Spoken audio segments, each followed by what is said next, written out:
Welcome to Biblical Dhiman, and today our guest is Dr. H. Walton, who is a professor of the Old Testament at Wheaton College. Dr. Walton has published commentaries, reference works, textbooks, popular academic works. He was the Old Testament journal editor for the Cultural Background Study Bible like NIV, NKJV, and NRSV. His areas of expertise include the importance of the ancient Near East for interpreting the Old Testament and the dialogue between science and faith.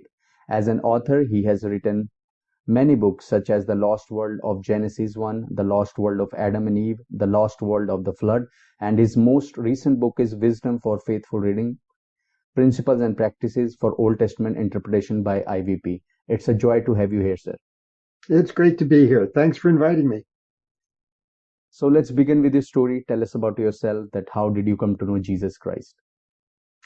I grew up in a Christian family, so I was exposed to the gospel and to the claims of Christ and to the work of Christ and to the Bible from the cradle, from my earliest years. And so I grew up with that knowledge, and I grew into the faith as I grew into new clothes every year. It was just how I was brought up. So I accepted Christ at a young age, 6 or 7 years old, and have advanced and grown in my faith since then. Great, praise God for that. So how did you choose this particular field of Old Testament? How did this happen? Being raised in a Christian home and in the church, I was exposed to the Bible early on. And at a young age, when you encounter the Bible, you encounter stories. You encounter the Bible stories and all the people and places and things of that sort. So I learned all of that pretty early. I knew the stories, I knew the people, I knew the places. And so you could say I was an expert on the trivia of the Old Testament as a kid, because it was just how I was raised. It wasn't any particular aptitude or merit on my part. It was just I was raised that way. So I enjoyed the Old Testament from my youth. When I got time to go to college, I thought, well, I really love the Old Testament, but I don't know what to do with that. Being a pastor or a missionary isn't going to help me spend a lot of time in the Old Testament. So I ended up going to college and majoring in business and economics. It was just, that's what the vocational test said I should do. So I was compliant. It wasn't until my junior year that it suddenly occurred to me that there are people who teach Old Testament. And the minute I realized that, I said, that's what I'm going to do. So I ended up changing my direction entirely and went on to graduate degrees in Old Testament and eventually Ancient Near East, all to pursue that particular direction. Wow, that's so good to hear that. Praise God for that, that God used you in this particular direction and led you this far. So praise God for that. So coming to this Old Testament thing, so we know about Jesus or about God from starting from the Old Testament till the New Testament, and Bible keeps on telling us about the attributes and the characteristics of God. So does the Bible define God, or does the Bible tell who God is? No, I would say it doesn't really do either of those things. The Bible itself tells us that God's ways are higher than our ways, God's thoughts are higher than our thoughts, and therefore we have significant limitations just by virtue of being human. There's only so much of God that we can comprehend. So to some extent, the Bible gives us insight into the nature of God, but it doesn't try to do a philosophical treatise or a systematic coverage to talk to us. It's doing something else. In my view, what the Bible's doing is revealing how God has plans and purposes and how he has carried out those plans and purposes through his people, throughout history and throughout time. And we're supposed to understand enough of his plans and purposes that we want to be part of it, that we want to join his story. He's given us his story. That's not the same thing as giving an analysis of his personality or a doctrinal treatise. But he said, this is my story and this is what I'm doing. And I want you to be part of it. And I'm making it possible for you to be part of it. So in that sense, it's an invitation to join God's story. The example I use is that when I give out a course syllabus at the beginning of a course, the course syllabus will have on it what the course requires, what its nature is, what are its objectives, what's its description, when are assignments due, all of those kinds of things. In the process, it talks about the future, right? On March 4th, we're going to be studying this and that. But I'm not telling the future. I'm just telling my plan. And in some sense, the Bible is a little bit like God's syllabus for the course of life, for the course of history. Here's what God's objectives are and what he plans to do.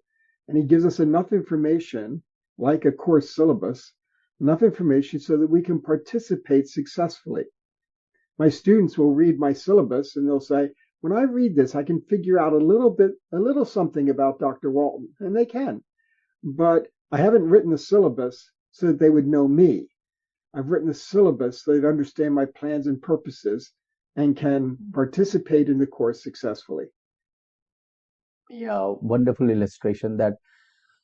So basically, Bible tells us a glimpse of God, or some would say some spark that there is God and we are part of his plan, and his story goes on from Genesis till Revelation, right? Right.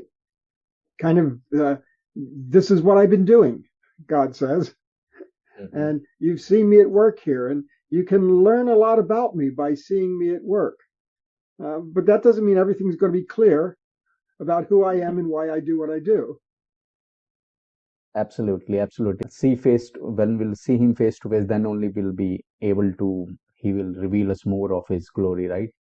I think a lot more will be clear then. Not that we'll have answers to all our questions. I'm not sure we will, but a lot more will be clear. Amen. That's great. So, Genesis 1:1 starts with that in the beginning, right? So, is it a beginning of the world or the beginning of God's creative works? I think it's the beginning of his story with us. So the beginning, I don't think, is something that happens before the 7 days.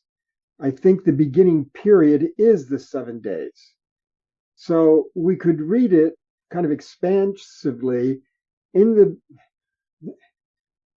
the beginning period. Typically that Hebrew word that leads off the verse, reshit, talks about a beginning period rather than a beginning point. And so in the beginning period, and that period is those 7 days. So it's the beginning of God doing his creating work with his purposes in mind as he brings order and organization to the world. And so I think that's what the beginning is. Okay.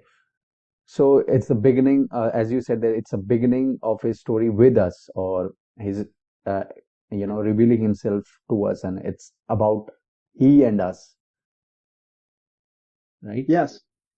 Yes. Okay. So, moving on to this, on your book called The Lost World of Genesis 1. So,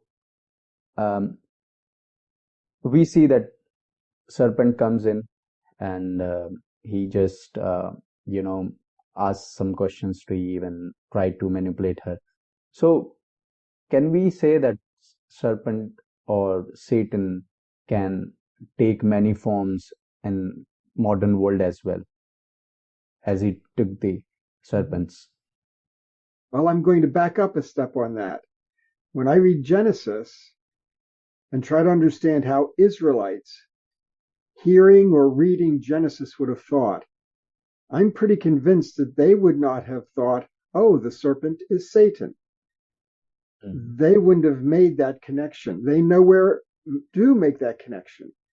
Throughout the Old Testament, there's no hint that the serpent should be considered Satan.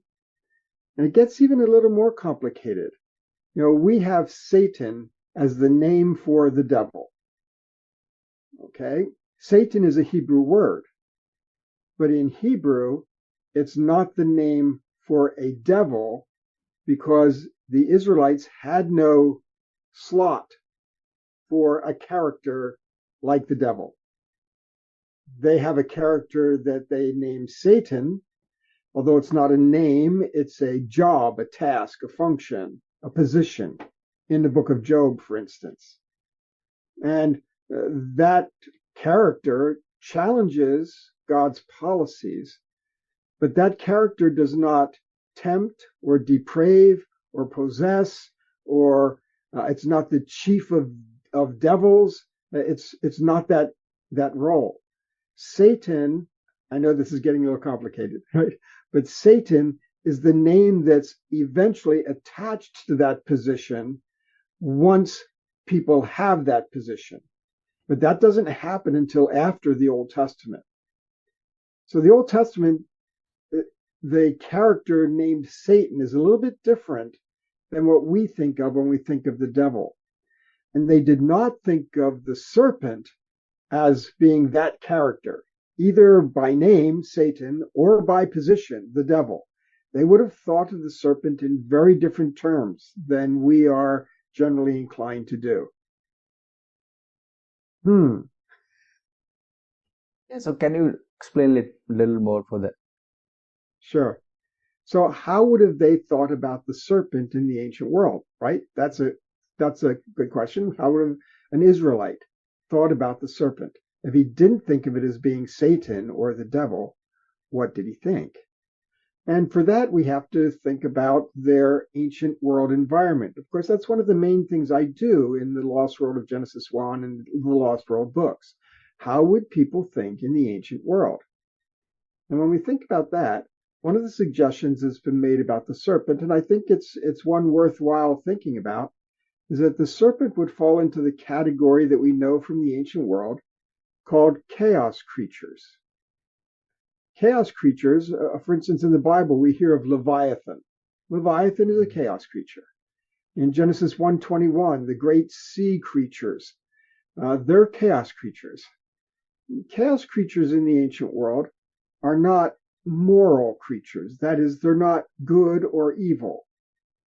Just like a tornado or an earthquake is not inherently good or evil. It might be destructive, but you wouldn't say, oh, that evil earthquake or whatever. Okay, so it can't be defined in moral terms. And that's how chaos creatures were in the ancient world.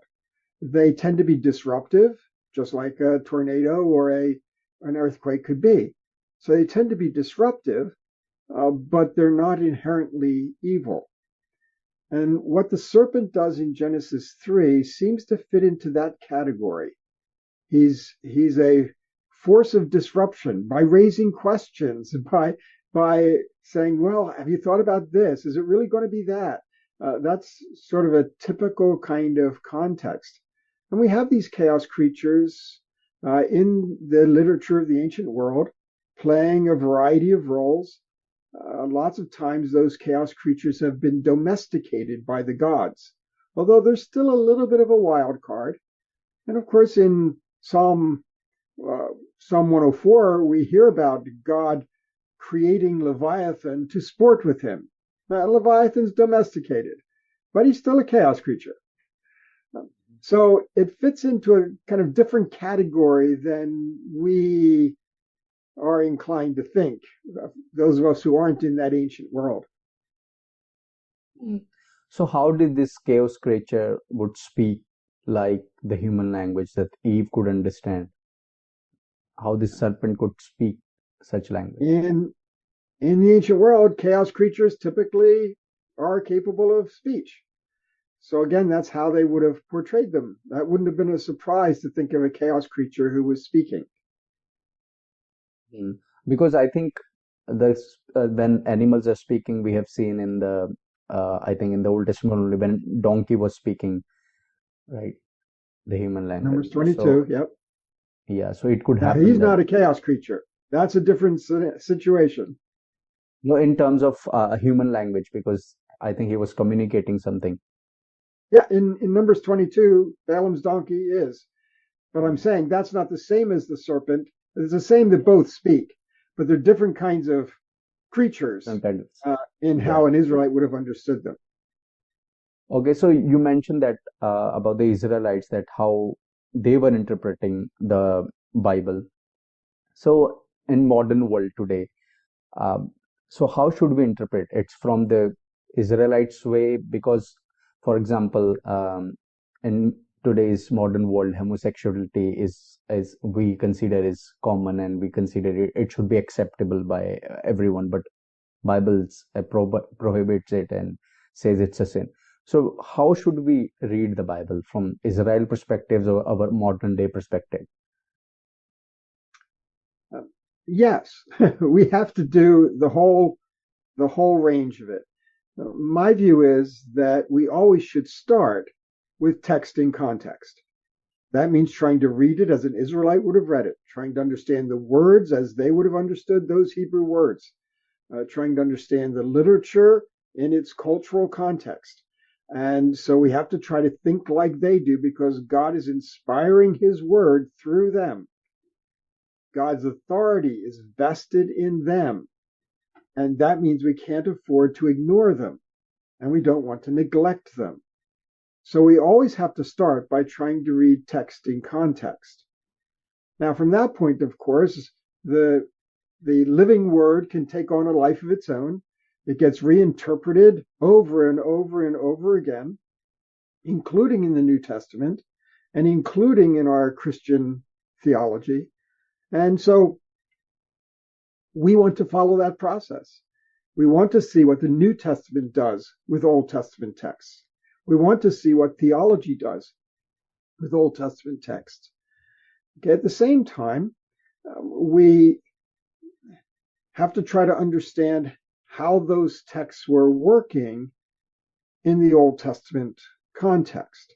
Even though other people, like New Testament authors or like theologians, might do different things with them, we're mainly tied into the Old Testament context because that's where God's authority was set down. So I want to know what they meant by it. Now, at the same time, when we look at the law, we have to ask, was it legislation? And if not, what is it? For instance, you would find out that in the ancient world, they do not have formal legislation. They Hmm. don't. They have they have legal sense of what they should do. They have tradition. They have customary law. They have all kinds of ways that society would have been regulated, but they don't have an official lawmaking body that makes laws and puts them into action, and then everybody's bound by them, and court cases are based on them. They don't have that in the ancient world. So Hmm. we have to ask this thing that we call law in the Old Testament. What is it? If it's not legislation, then we have to start thinking differently about it. Now, I've addressed all that at some length in my book, The Lost World of the Torah, because Torah is the Hebrew word that we often translate law. So I've Excellent. dealt with that there. It's a pretty complicated issue, but we try to Hmm. straighten it out in that particular book. Now, some things that were therefore laws in Israel society, or rather the wisdom by which they lived, again, it's not legislation, uh, that might change in our society. Uh, they they dressed in certain ways. They had certain kind of clothing. They would not mix linen and wool. There were all sorts of things that they had reasons for not doing. They wouldn't eat certain kinds of meat. That doesn't mean that those are biblical teachings that we have to continue to follow. Yet they are revealing something, and we have to figure out what. And that's what I work at in the Lost World of the Torah. Hmm. That's a good explanation to this question, but the question remains: comes to this, that you said we have to read from the Israelites' perspective, or we have to understand these texts. But how the general public, how's uh, a new believer? Because the Bible we have, it's just a plain English text or a plain regional language, right? So should the people join seminaries to understand this more, or how should we find resources? That's a great question. And 30 years ago, I would have had to say, boy, I'm really sorry, that information's not accessible. It's buried in technical journals. Half of it's written in a language that you can't read, and it doesn't always work very hard to help you understand your Bible in light of something like Babylonian or Egyptian culture. But that's changed a lot in 30 years, and I've been happy to play a part in all of that. So, for instance, today, believers can get a hold of something like this, the Cultural Background Study Bible. There we Yeah. go. Okay. And a study Bible like this, all through it, get to a good page here. So, all through it, there's pictures, there's sidebars, and then all the study notes are all about the ancient world and ancient literature and manners and customs. So a Bible like this can help people gain access to the ancient world. It comes in a number of different translations. This one's NRSV, but it comes in Mhm. NIV and even New King James. So this is a way to get access to that. I've Yeah. also written a book called the IVP Bible Backgrounds Commentary. Again, one volume, and you can get to a lot of that information. Absolutely. So all these resources are now accessible to the general public, and they Yes, can buy such books and reference books, commentaries, and scholarly works is available on the internet as well. That's wonderful. So um, again, coming back to the Genesis, that according to you, is Genesis 1 to 11 is mythical or literal? Because since exposed to this intellectual side of Christian faith, I see the old earth creationism and young earth creationism. So how should we deal with Genesis 1 to 11 according to you? well, according to me, we want to read it the way they would have read it. Are they thinking about the age of the earth? I'm not convinced they are. Does the Bible have a statement to make about the age of the earth? Some people think it does. I tend to disagree. I don't think it has anything to say about the age of the earth. Is the Bible even talking about the material aspect of creation? It's true that God created the material world, but I would say that in Genesis, that's not their interest. Their interest is the way that he ordered the world under his purposes and under his rule. That's a different kind of question and a different kind of answer. And so we have to try to figure out best we can what is it that the Bible is doing. Now, I think it's a false dichotomy to say, is it mythical or is it literal? Those certainly aren't the only two choices, and they're not necessarily good words to use. Some people use literal as if they can read their English Bible and get a literal reading, but the fact is the Bible was not written in English. And if you want to read it literally, you have to understand Hebrew words. When we talk about reading literally, what we mean is we want to read it the way the author intended it to be read. That means if he intended it as a metaphor, we want to read it as a metaphor. If he intended it as a parable, we want to read it as a parable. And if he intended it as a historical account, we want to read it as a historical account. But for that, we have to be sure we understand what it is that the author intended. So literal isn't necessarily a helpful word because it still means we have to figure out what it's doing before we can actually read it that way. Likewise, mythical is a problematic term today because lots of people have different interpretations or definitions, I should say, of the word mythical. To some people, mythical means make believe, fantasy, fiction, and therefore that I shouldn't take it seriously. And certainly that's not what we believe about the Bible. But remember also that Babylonians did not consider their myths to be fantasy literature. They didn't consider them to be make believe. For them, for a Babylonian or Egyptian, their myths were representing their deepest reality. So terminology again becomes a problem.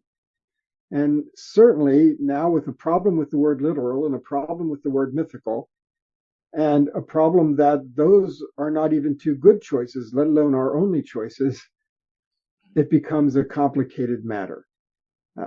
In each case, I want to try to understand as best I can what the intentions were of the biblical writers and try to read it that way.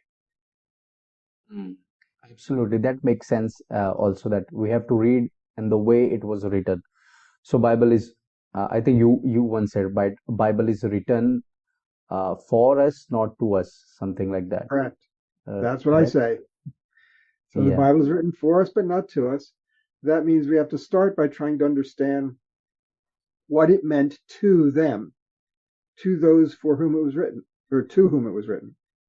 Mhm. And that should become the basis then for understanding what it means for us. Yes, absolutely. And so, moving on to this question that Abrahamic religion, we read about the because I come from India, so we claim that Hinduism is the oldest religion on the world. Okay, so we are not talking about the age of the religion. So, uh, what is the Abrahamic religion and how old it is according to the Old Testament thing, or how do you answer this question? It's actually a complicated question. These days we refer to Abrahamic religion so that we can pull in Judaism and Christianity and Islam because they all track back to Abraham. And I get that. That is intended then to express commitments to monotheism, because Judaism, Christianity, and Islam are three faiths that are committed to monotheism. So all well and good as far as that goes. The difficulty is that we don't have very much information about what Abraham's faith would have looked like. It's interesting that when God comes to him and offers the covenant in Genesis 12, God doesn't say, let's get this straight. You need to be monotheistic. I'm the only God there is. No other gods exist. You have to worship only me. God never says that to Abraham. Abraham is coming out of a polytheistic setting. The Bible tells us that. So Abraham is not already monotheistic. Abraham is a polytheist, and yet God doesn't tell him there's only one God. God doesn't tell him don't worship using idols. Right? That comes hundreds of years later with Moses, where God says those things. Now, of course, we don't see Abraham using idols, and we don't see Abraham worshiping other gods or even acknowledging them. But of course, the Bible's not trying to give us a full biography of Abraham. It's got a particular purpose as it develops the covenant relationship between God and Abraham. So the narrator in Genesis has his focus, and he's driving toward his focus. That means there's a lot of things that he doesn't discuss.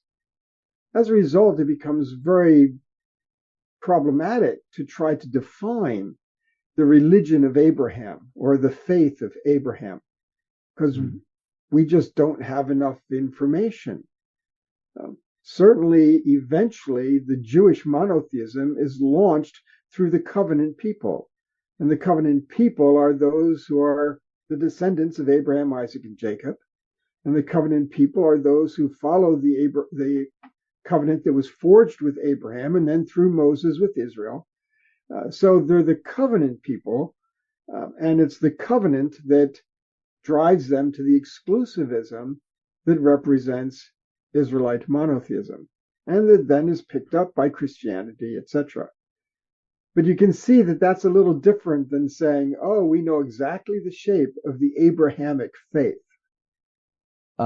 So, is this monotheism concept, did it evolve or did it come after the destruction of the Tower of Babel, or uh, God could have used it before this Tower of Babel? That monotheism is something, as you said, that Abraham was a polytheistic, but this monotheism arrived when Moses came and God told him that I am the Lord your God. So it could be the, yes, it could be the result of Tower of Babel or something. It's not easy to try to demonstrate that. Even with the Ten Commandments, as it was given at the time of Moses, it says, "You shall have no other gods before me." It doesn't say there are no other gods. So again, even in the time of Moses, there weren't the explicit statements being made. Certainly, they were supposed to be exclusive in their worship of Yahweh. He was their covenant God. He was their king.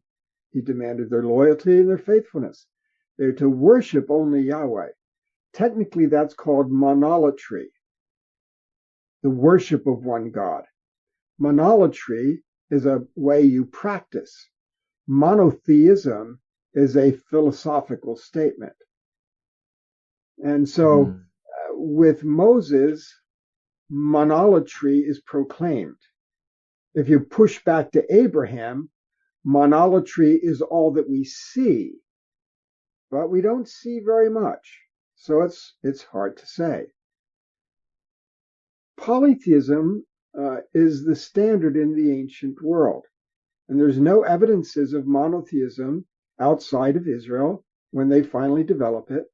There are a couple glimpses of that possibility in a couple periods in, well, one period primarily in Egyptian history, but it's not really the same thing. But the important thing is that monotheism and polytheism is not just about numbers, one God versus many gods. Polytheism has lots of gods, but most importantly, it has those gods in community. The ancient world has corporate identity, just like many cultures still do today. Their main identity is in their community. And people thought like that in the ancient world. Their community was their identity. And they thought of the gods that way in the ancient world. Community gave each individual god their identity by their place and status and posture and position within that community, that divine community. So they thought of the gods all kind of working together to administrate the world. So that's a divine community. Now, the difficult move for Israel was that when you say there's only one God, okay, so what, is he doing everything? No, what about all the jobs that gods have to do? Is this God doing everything? And how does this God have an identity if he has no community? See the trouble. They had trouble making that adjustment. It wasn't just the number of gods that they had trouble adjusting to. It was that community identity of God. Now, what's interesting in the Old Testament, God says, I don't have a divine community. You have no other gods before me. There is no divine community. And if you're worried then about what my identity is, I find my identity in you. That's what the covenant is. God's saying, you, Abraham's family, Israel, you are my community. Humanity is my image. And you're my community, and I have folded you into my identity. And so I'm associated with you, you're associated with me. Now, that's a very interesting concept. It's a breakthrough. It's phenomenally fresh way of thinking. Mm-hmm. But like any paradigm changes, Israel had trouble navigating it. How do you start thinking differently? People experience this, I'm sure, in your experience, when people come out of Hinduism and come into Christianity. Everything doesn't just fall into place right away. There's all kinds of ideas that have to be reinvented and reshaped and revised, because it's a totally different way of thinking about the world and about our place in it. That's the challenge the Israelites had, and it didn't come easily. That's why they keep worshiping other gods as time goes on. They just can't Mhm. figure out this worshiping one God thing. Yeah, I think that's a wonderful insight that people didn't know about this concept of monolatry, as you said, monolatry, right? Right? Yeah, Right? so it They is a wouldn't think that way. Now, that idea works in kingship. If mhm, a king took a vassal, uh, at that point, the vassal would have to be exclusively loyal to that king. You can't be a vassal to a number of kings. Okay, so the covenant uses this kingship model when God says you're to worship only me. A king who says you're my vassal and you have to be faithful to me, that doesn't deny that there are other kings. It just says your responsibility is to be faithful to me. And the covenant works on that model, more like a kingship model, so that Israel could mhm. understand the idea that they are to be loyal and faithful to Yahweh alone without really addressing, oh, but there are other gods out there. Doesn't bother with that. Okay, that's for a later development to take place. Okay, absolutely. This makes sense, a lot of sense. So what advice would you give to the young Christian or Christian youth in this internet age where they are influenced by cultures, philosophies, and other worldviews? We want to know God, and our only access to Him is through the Bible. So if you want to know God and encounter God's story, and try to understand his plans and purposes and what revelation he has given of himself, that's where we have to get it. So it becomes very important for us to read the Bible. At the same time, we know that people can read the Bible incorrectly. It's easy to make mistakes. We all do. It's easy to miss something. It's easy to misinterpret something. So my advice is use every tool at your disposal to advise you, to guide you.